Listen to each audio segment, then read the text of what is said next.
Tonight our speaker is Representative Hasegawa, who is well known, a new member of the state state Congress, I guess what you call it, the state legislature. And with the state legislature, he is heading up a new district in this area. He has many years of experience in union organizing before he became a representative, and we're just very, very grateful to have you here. Thank you, Bob.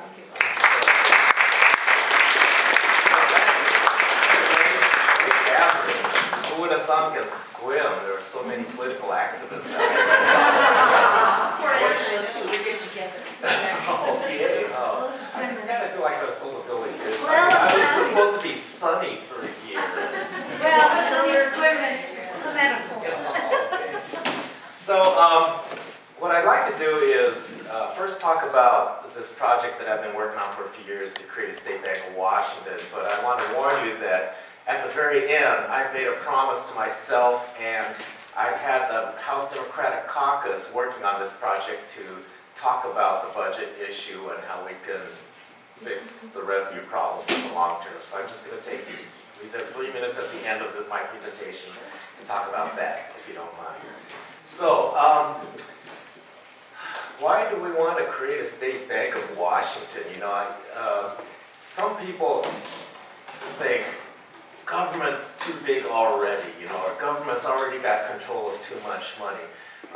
That's kind of not the concept. What we're talking about is, right now, the state, like any other entity that has money, has to keep the money someplace. Right now, we have what we call as a state concentration account, our main checking account, that is held at the Bank of America.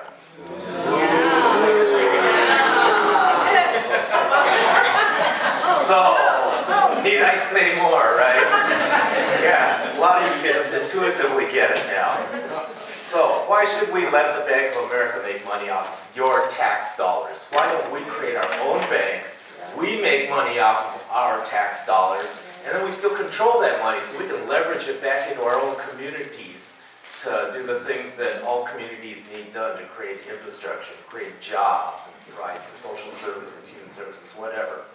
So what I would like to do is talk about the history of how I got where the bill is at right now, what's kind of in the bill, and the prognosis for the bill moving forward through the 2012 legislature, possibly even the upcoming special session. After the cutoff, so it wouldn't take precious time before bill cutoffs so that we could have a better conversation about it in the legislature. We introduced the bill just to have that conversation and to get some initial feedback on how people thought about it, where they thought we could tweak it to make it better. It was a great hearing. So that interim, I worked to create a new version of the bill, House Bill 1320.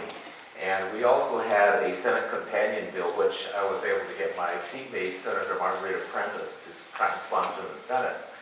So we were able to have hearings jointly in the House and Senate committees of jurisdiction on the same day, so that we were able to bring a couple of former top executives from the Bank of North Dakota here to answer any questions, because the whole point of this is to model as closely as possible the Bank of North Dakota. You probably have heard of the Bank of North Dakota. Anybody have not heard of the Bank of North Dakota? Oh, there's a few. Okay.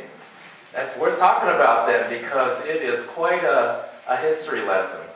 And actually, it's worked into my presentation later on. But the Bank of North Dakota, very quickly for now, was started in 1919. North Dakota is the only state in the country that has its own publicly owned bank.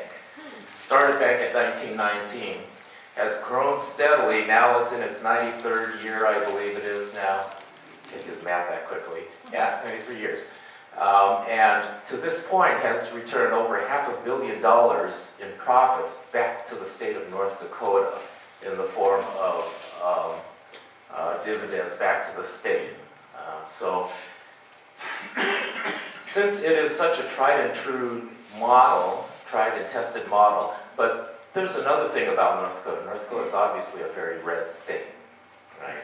So it's very difficult to argue that this is a lefty communist plot thing when North Dakota is the shining example of it. So if we could stick to the model of the Bank of North Dakota as closely as possible, which is my goal, then I believe it increases our odds of being able to get something passed through the legislature. So that's where we're going right now.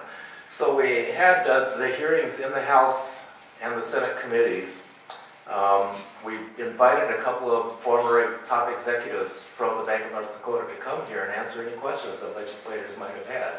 And I think that that was very reassuring, that this really isn't just some kind of the sky thing, that this really is a functioning, profitable institution for the state of North Dakota, and it just makes all the sense in the world. So I think that was reassuring. Unfortunately, that bill 1320, we were not able to get it passed out of the House Business and Financial Institutions Committee. Couldn't get all the Democrats to even vote for it. So it looked like it was dying an unnoble death. But then we had this brainstorm to maybe redraft the bill, give it a different focus slightly, to create a task force to look at establishing a bank, state bank instead. And I was able to get the chair of the Capital Budget Committee to try and sponsor it, and we tried to focus it towards infrastructure stuff, because that's what capital budget is focused on. And so we were able to get that bill drafted and dropped with the number House Bill 2040, and got it assigned not to the Business Financial Institutions Committee, but instead to the Capital Budget Committee, where we were able to pass it out of the committee, and it got to the House floor. Unfortunately, again, it died. It languished on the floor calendar for weeks, and then ended up dying because of issues unrelated to the bank piece, though. So that's very important. That being said, House Bill 1320 and House Bill 2040, the entire leadership of the House Democratic Caucus signed on to that bill and supports it. Except for the Speaker, but the Speaker never signs any bills, but the Speaker is very supportive of this whole concept. So the fact that House Bill 2040 did not pass, the Speaker said, we're going to implement House Bill 2040 anyway, and we're going to create this task force and see if we can get something to the 2012 legislature for passage.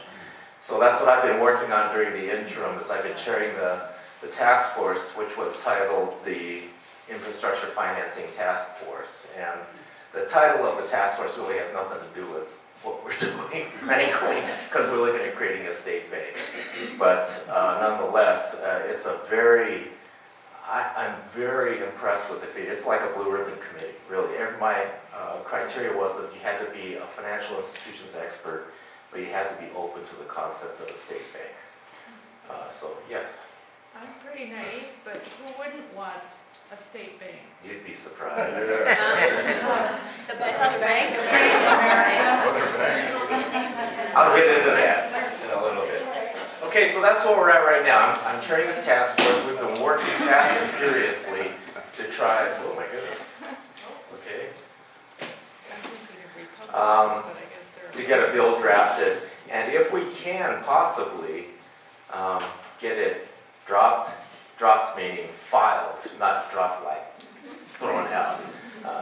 Literally, the process is you drop the bill with the signed sponsor sheet into this thing called a hopper. That's officially filing the bill.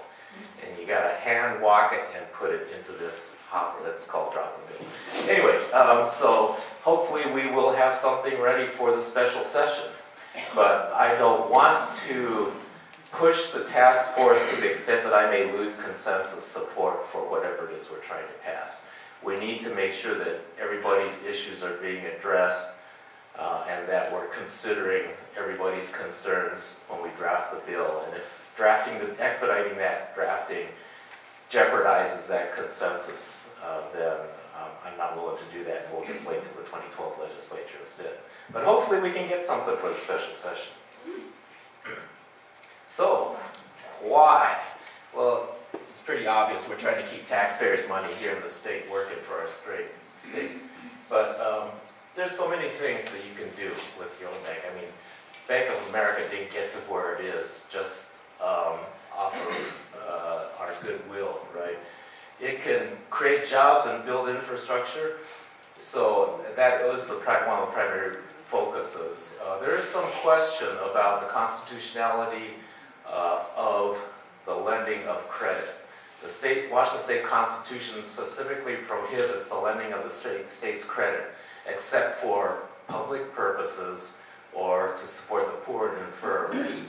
So if we're building infrastructure, that is clearly a public purpose. We would be making loans to political subdivisions like cities, counties, public facilities, districts, or what have you, for a public purpose, and that falls clearly within the guidelines of the Constitution.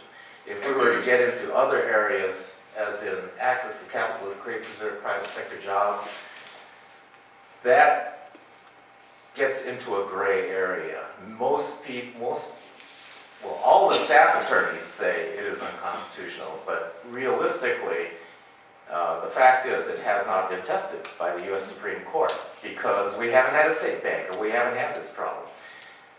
By example, the state of North Dakota became a state the same year that Washington State did, 1889. Their constitution was drafted at the exact same time as ours, where there was this real skepticism about protecting the use of public funds for private benefit. That's why that language got in there. So our language is almost identical to that language that's in North Dakota, but the North Dakota Supreme Court said their bank is okay. So there are a lot of ways that we can argue this on both sides of that issue, whether it's constitutional or not. But for us to get going, I think we need to start off on something that is clearly constitutional, so we don't have to fight that fight right now. Get the bank up and running, and then we'll let the constitutional questions rise if they do. So access to capital, create and preserve private sector jobs. If you talk to any small business owner, their number one issue is access to credit. Well, they'll say the number one issue actually is lack of customers, but beyond that, access to capital is a prime barrier. So this could help alleviate that. Economic development to create jobs. The legislature can mandate economic development targets.